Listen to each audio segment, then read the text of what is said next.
కాంగ్రెస్ ప్రభుత్వం తీసుకొచ్చినటువంటి మహాలక్ష్మి పథకానికి సంబంధించి యావత్తు తెలంగాణ రాష్ట్ర వ్యాప్తంగా మహిళా లోకం యొక్క ఆనందానికి అవధులు లేవు. ఈ రోజు మనము జనగామ నియోజకవర్గంలో ఉన్నాము. మహాలక్ష్మి పథకం సంబంధించి ఉచిత బస్సు ప్రయాణం సంబంధించి ఇక్కడ చాలా మంది మనతో మహిళలు ఉన్నారు. వారి యొక్క అభిప్రాయం అడిగి తెలుసుకుందాం. మేడం, కాంగ్రెస్ ప్రభుత్వం తీసుకొచ్చిన మహాలక్ష్మి పథకం మహిళలకు ఫ్రీ బస్ సర్వీస్ సంబంధించి మీరేమంటారు? సార్, కాంగ్రెస్ ప్రభుత్వం తీసుకొచ్చిన మహాలక్ష్మి పథకము బాగుంది సార్. ఇది రేవంత్ రెడ్డి గారు సీఎం అవ్వడం వల్ల ఈ పథకం అమలైంది. సో తెలంగాణ ప్రజలందరూ కూడా మహిళలు చాలా సంతోషపడుతున్నారు. ఈ పథకం వల్ల ప్రజలకు ఎంతో ఉపయోగకరంగా ఉన్నది. కానీ అంటే బస్సులు టైంకు లేకపోవడము, ఈ విద్యార్థులు గాని రెగ్యులర్ గా ఉద్యోగస్తులు గాని చాలా టైం వృధా అయిపోతున్నది. బస్సులు అనేది రద్దీగా ఉండడం జరుగుతుంది. ప్రయాణికులు అసౌకర్యంగా ఇబ్బంది పడుతున్నారు. మరియు మళ్ళీ విద్యార్థులు కూడా అంటే మెట్ల పైన ఫుట్పాత్ చేయడం అనేది జరుగుతున్నది. నిన్న ఇద్దరు, ఒక వృద్ధుడును మరొక మహిళ బస్ కింద పడి యాక్సిడెంట్ కూడా జరగడం జరిగింది. ఒకటి పెద్దపెండల దగ్గర జరిగింది, మా ఇక్కడ జనగాము దగ్గర ఉన్న గ్రామం గన్పూర్ స్టేషన్ లో కూడా జరగడం అనేది జరిగింది. సో ఈ బస్సెస్ అనేది బాగున్నది. మహాలక్ష్మి పథకం అనేది కాంగ్రెస్ ప్రభుత్వం తీసుకురావడం బాగుంది. కానీ బస్సెస్ అవైలబుల్ గా ఉంటే బాగుంటది. అందులో ఈ ఉపయోగకరమైన పథకం కాకుండా వైద్యము, విద్య అనేది కూడా ఫ్రీ సర్వీస్ ఉంటే మాకు అంటే చాలా ఉపయోగకరంగా ఉంటది. అంటే ప్రజలకు ఎక్కువ కావాల్సింది ఏంటిది? విద్య, వైద్యం. అవి రెండు అవైలబుల్ అంటే సౌకర్యంగా ఉంటే మాత్రము ప్రజలకు ఎలాంటి సమస్యలు అనేవి ఏర్పడకుండా ఉంటాయని మా ఉద్దేశము. మహిళలుగా మేము ఎంతో సంతోషపడుతున్నాం. కానీ ఈ ఇబ్బందికరం కూడా బాగలేదు. ఏదో జాతర సాగినట్టుగా, ఏదో మేడారం ఇప్పుడే స్టార్ట్ అయిన విధానంలో ఉన్నది ఇప్పుడు మనకు. కాబట్టి ఆ మేడారం సమయం ఇంకా చాలా ఉన్నది. కాబట్టి ఆ సమయాన్ని ఇప్పుడు అలాంటి ప్రయాణం వద్దని అందరం నిరాకరించడం అనేది జరుగుతున్నది. చాలా అంటే ఇప్పుడు ఆటో ప్రయాణికులు గాని, టాక్సీ గాని వాళ్ళు ఎదుర్కొనే సమస్యలు ఎలా అంటే ఇప్పుడు సెంట్రల్ గవర్నమెంట్ అని కాదు, స్టేట్ గవర్నమెంట్ అని కాకుండా అందరికీ ఉచిత పథకం అనేది ఈ యొక్క మహాలక్ష్మి బస్సెస్ అనేది ఫ్రీ సర్వీస్ అనేది పెట్టడం జరిగింది. ఈ ఒక్క పథకానికి మాత్రమే ఎలాంటి రూల్స్ లేవు. ఓన్లీ ఆధార్ కార్డు మాత్రం ఉంటే చాలన్నారు. కొన్నిటి పథకాలకు రేషన్ కార్డు, ఆధార్ కార్డు అలాంటి అన్ని రూల్స్ పెట్టడం అనేది జరిగింది. అలా వీటికి కూడా కొన్ని నియమాలు, నిబంధనలు ఉంటే ఇలాంటి సమస్యలు ఏర్పడే కావచ్చని నేను అనుకుంటున్నా. ఈ అవకాశం ఇచ్చిన ఎన్టీవీ వాళ్ళకు ధన్యవాదాలు. సో ఇప్పుడు మహాలక్ష్మి పథకం వల్ల ఇప్పుడు ఆటో వాళ్ళ అండ్ క్యాబ్ వాళ్ళ పరిస్థితి కొంత ఇబ్బందిగా ఉంది. సో దీనిపై మీరేమంటారు? అంటే దానిపైన ఏమంటున్నా అంటే వాళ్ళకు కూడా ఒక లిమిట్ అనేది ఉండాలి సార్. ఇప్పుడు ఈ ఫ్రీ సర్వీస్ అనేది మార్నింగ్ నుండి ఈ టైం వరకు అని ఉంటే వాళ్ళకు ఆ టైం వాళ్ళు యూటిలైజ్ చేసుకుంటారు కదా అనేది. నిరుపేద వృద్ధులకు గాని, విద్యార్థులకు గాని ఇలాంటి అవకాశం కల్పిస్తే చాలా బాగుంటది ఈ కాంగ్రెస్ ప్రభుత్వ గవర్నమెంట్. అలాగే ఉన్న వాళ్ళు, లేని వాళ్ళు అందరూ ప్రయాణించడం వల్ల ఈ ఆటో వాళ్లకు, టాక్సీ వాళ్లకు చాలా ఇబ్బందికరంగా ఉన్నది. కాబట్టి వాళ్ళకు ఒక టైం లిమిట్ అని పెడితే వాళ్ళు యూటిలైజ్ చేసుకుని వాళ్ళు కూడా వాళ్ళ ఉపాధి కల్పించుకోవడం అనేది జరుగుతుంది. मैं महालक्ष्मी पदकम के लिए जो सीएम रेवंत रेड्डी जी ने हमको जो स्कीम अवेलेबल की है, बस फ्री बस की स्कीम जो अवेलेबल की है, उसके लिए बहुत बहुत धन्यवाद. लेकिन सब महिलाएं इसका अच्छे से उपयोग करें, यही हमारी रिक्वेस्ट है. क्योंकि पैसे वाला भी जा रहा है, पैसे नहीं है वो भी जा रहा है. जो भी गरीब लोग, उनके लिए ये सुविधा प्रदान की है एक्चुअली. बट जो पैसे वाला है, जिसके पास कार है, स्कूटर है, वो भी बस में जाने के लिए तैयार है. और मेनली सबको अभी तीर्थ क्षेत्र के लिए जाने के लिए बहुत उत्सुकता है. क्योंकि बस फ्री है, दूर दूर तक नहीं जा सकते. जैसे यादाद्री, वेमुलावाड़ा, बहुत सारे लोगों के लिए मैंने सुना है कि सब लेडीज जैसे पिकनिक की तरह वो लोग एंजॉय कर रहे हैं. पर ये नहीं सोच रहे हैं कि विद्यार्थी है जो सवेरे स्कूल के लिए जाएंगे, कॉलेज के लिए जाएंगे, वृद्ध जो लोग हैं वो भी कहीं हॉस्पिटल के लिए या कहीं भी नहीं जा पा रहे हैं. क्योंकि बहुत सारी बसेस फुल होके आ रही है. उसके लिए वो लोग बहुत सी चिंताएं व्यक्त कर रहे हैं. और एक बार मैंने ये भी सुना है कि ऑटो वाले, मैं तो एक ऑटो वालों के देख के मैं बस नहीं चढ़ी अभी तक, फ्री बस अभी तक नहीं चढ़ी. क्योंकि ऑटो वाले बहुत इफेक्ट हो रहे हैं. क्योंकि हर दिन का खाना उनको हमारी वजह से आता है. जब हम ट्रैवल करते हैं ऑटो से तो उन लोगों को पैसे जो मिलते हैं वो उससे उनके परिवार को पोषण कर सकते हैं, पर ये भी नहीं हो पा रहा है। और ऑटो वाले ऐसे बात कर रहे हैं, उनके बातों से तो हमारा मन भी भर आता है, क्योंकि एक दिन के वक्त की रोटी जो कमाने वाले हैं वो भी ये फ्री बस की वजह से जो भी लोग, जो महिलाएं, उनके लिए मैं संदेशा देना चाहती हूँ कि जो भी महिलाएं जिसके पास पैसा हो और बहुत सारी सुविधाएं हो, प्लीज वो मैं आपके लिए बहुत रिक्वेस्ट से बात कर रही हूँ कि आप ये बस की सुविधा, फ्री बस की सुविधा ना उपयोग करें। जस्ट आपके जो भी है व्हीकल्स उसमें जाएं और जो भी लोग जो भी क्या बोलते हैं उनको, नए पैसे वाले नहीं है, वो लोग ये बस की सुविधा उपयोग कर सके और बस फ्री चलाएं। और थोड़ी सी और बसेस अगर अपने हमारे सुविधा के लिए प्राप्त करें तो बहुत अच्छा रहेगा। यही हमारी विनती है रेवंत रेड्डी सर से। और JSW टीवी को भी हम लोग धन्यवाद कहना चाहते हैं, जिसने हमारे मन की बात सुनने के लिए हमें एक मौका दिया। చాలా గొప్ప విషయం అండి, మా మహిళలందరికీ కూడా చాలా సంతోషకరమైనది।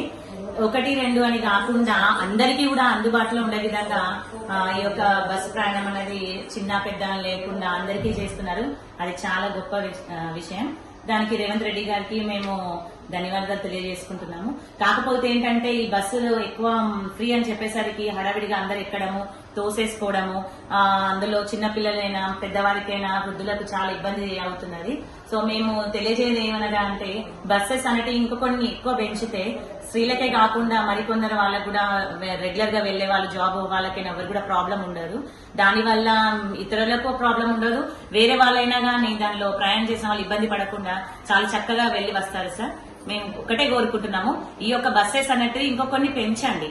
ప్లస్ మా తోటి మహిళ చెప్పినట్టుగా ఆ ఒక బస్సెస్ టైమింగ్ అన్నది పెడితే మిగతా వాళ్ళకి ఏం ప్రాబ్లం లేకుండా ఈ ఆటో వాళ్ళే కావచ్చు ఇంకా వేరే వాళ్ళైనా గాను వాళ్ళ యొక్క ఫ్యామిలీని మంచిగా పోషించుకోగలుగుతారు। దానివల్ల వేరే వాళ్ళకి ఎఫెక్ట్ పడకూడదు అన్నట్టు, అది ఉండడం వల్ల వాళ్ళ జీవితాలకు ఇబ్బందికరం ఉండకూడదు, మేము ఉన్న మహిళలకు కూడా ఈ ఫ్రీ ఉంది కదా అని అటు ఇటు వృధాగా వెళ్లకుండా ఒక టైం అంటూ ఉన్నది కదా అనేసి దాన్ని స్వయంగా అంటే మంచి పనులకు మాత్రమే యూజ్ చేసుకోవడము జరుగుతుంది సార్। సో దీనికి మేము చెప్పాల్సింది ఒకటే, ఏం చెప్పాలంటే JSW మీకు చాలా కృతజ్ఞతలు తెలియజేసుకుంటున్నాం, ఎందుకంటే మాకు ఈ ఒక గొప్ప అవకాశం ఇచ్చారు కదా।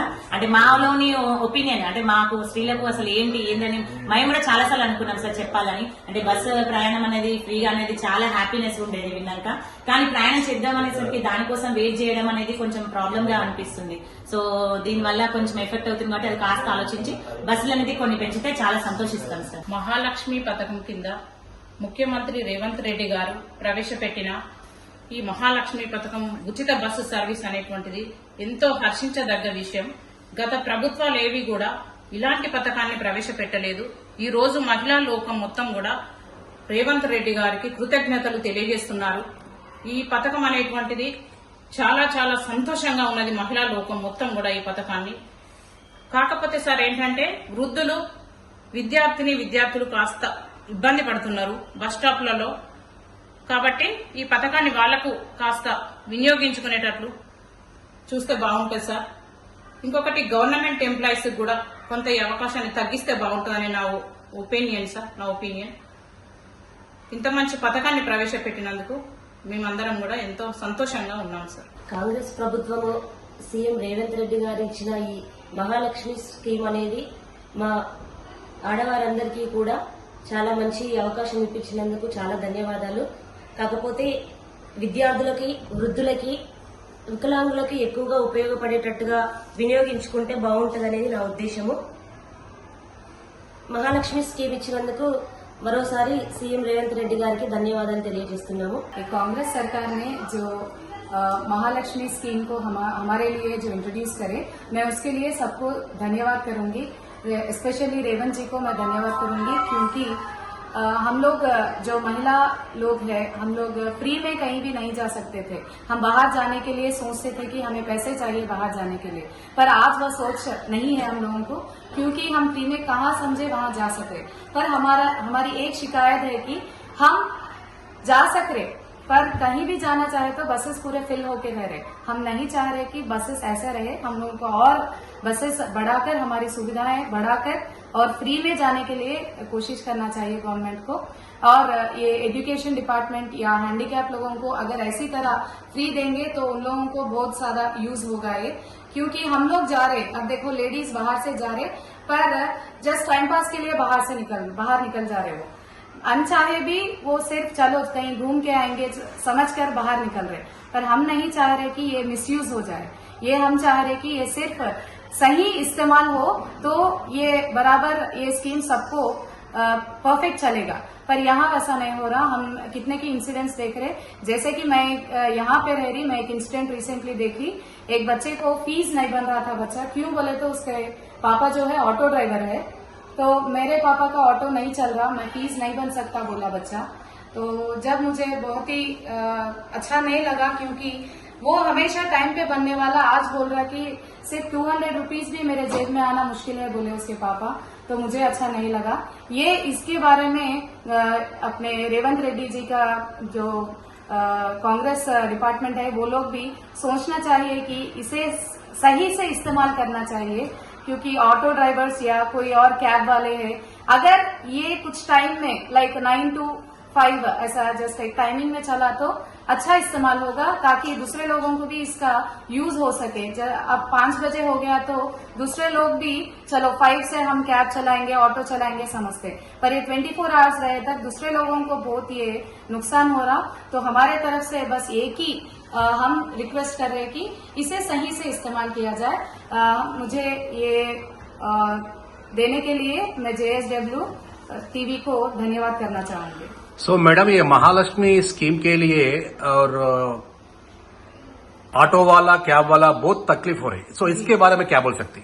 मैं यही बोलूंगी कि ठीक है, अब जो स्कीम गवर्नमेंट ने दिया हम मैडम, ये महालक्ष्मी स्कीम के लिए उधर ऑटो वाला इधर कैब वाला बहुत तकलीफ हो रही, सो इसके बारे में क्या बोल सकती है आप? मैं बस यही बोलना चाहूंगी कि ठीक है, आरटीसी को इससे बहुत प्रॉफिट आया बोल के हम पेपर्स में भी देख रहे, न्यूज चैनल्स में भी देख रहे, पर हम लोगों को ऑटो वालों के बारे में कैब वालों के बारे में भी देखना है। क्यों बोले तो हम अगर देखें तो हम लोग को रोड पे ज्यादा से ज्यादा ऑटोस ही दिखेंगे, कैब्स दिखेंगे। अब उनका लाइफस्टाइल जो है कंप्लीट लो हो गया, लिविंग स्टाइल कंप्लीट रुक गया, क्योंकि उनके पास कुछ भी नहीं है। आज वो एक दिन मॉर्निंग से इवनिंग तक नियरली जस्ट 400-500 कमाते, तो घर जाकर कुछ ना कुछ लाकर पका के खाते। पर ये जब से आरटीसी का स्कीम आया है, सब थोड़े लोग तो बस आंसू बह रहे। ये मुझे जब मैं टीवी में लाइव देख रही अच्छा नहीं लग रहा। चलो हम जा रहे आ रहे, पर उनके बारे में भी तो सोचना है ना। तो गवर्नमेंट अगर कुछ टाइम इंट्रोड्यूस करके यही टाइम में जाना है बोल के कुछ रूल्स कुछ रेस्ट्रिक्शंस रखेंगे तो कंपलसरी ऑटो वाला एंड कैब वालों को भी ये यूज होगा। मैडम, रिसेंटली 2 दिन के पहले जगित्याला में बसेस बहुत कम है बोल के पैसेंजर्स इवन लड़कियां और स्टूडेंट भी बहुत परेशान हुआ था। हाँ। सो इसके बारे में क्या बोल सकती? तो ये टाइम जो है चलो आप लोग फ्री बोल के रख दिए, पर ये जो लड़कियां ट्रैवल कर रहे हैं नाइट टाइम में, अब एक बस आ रही चलो नेक्स्ट बस खाली रहता ऐसा समझ के बहुत लोग रुक जा रहे, खाली आएंगे तो चढ़ेंगे। पर जगित्याला में रिसेंटली हम जो इंसिडेंट्स देखे उसमें क्या हुआ, लड़की समझी कि चलो दूसरी बस आती समझकर वो वहीं पर रह गए, पर आखिर में क्या हुआ, कोई भी बस नहीं है और क्या हुआ हमें पता है इसके बारे में। तो हम सब महिला लोग यही चाह रहे कि जो भी स्कीम आया उसको कुछ रूल्स अगर इंट्रोड्यूस करेंगे तो इसका सही इस्तेमाल होगा। मैं JSW टीवी को धन्यवाद करूंगी।